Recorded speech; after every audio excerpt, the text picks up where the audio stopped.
Tonight, Louisville's Public Health Department is sounding the alarm concerning the number of suicides in our city. The department released a new concerning report highlighting the need for community action. WLKY's Alexis Matthews joins us now live in the newsroom with the findings. Alexis? Well, Rick, researchers for this report say while work is being done to reduce the risk of suicide in the metro, when the numbers are not trending down and race, age, and gender disparities still exist, there's still more to do.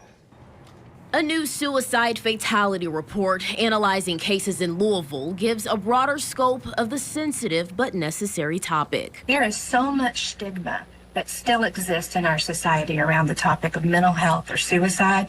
People will tell you just about anything at all about them, but they won't tell you if they're having thoughts about suicide. Community Partners' catalyst for increasing this discussion and noticing warning signs is the Metro's suicide data from 2019 to 2023. It's alarming, heartbreaking, and on par with national trends. A reason why we might see more men dying and that they are more likely to use a firearm in those deaths. Nearly 60% of suicides in the metro involve a firearm, with poisonings and suffocation following behind.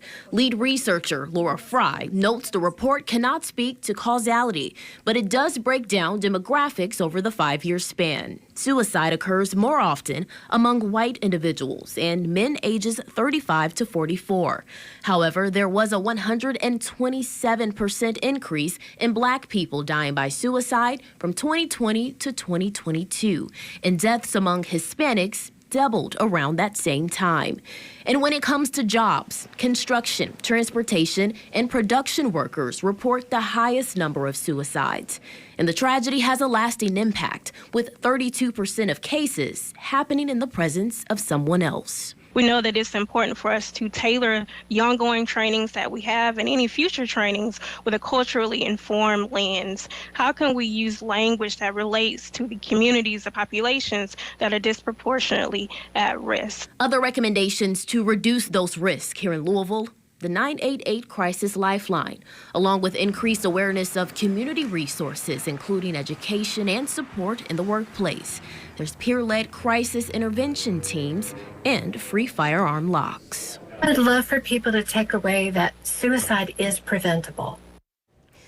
Now, more information about resources for suicide prevention and mental health support and the link to read this full fatality report can be found on our website. I'm Alexis Matthews. Back to you.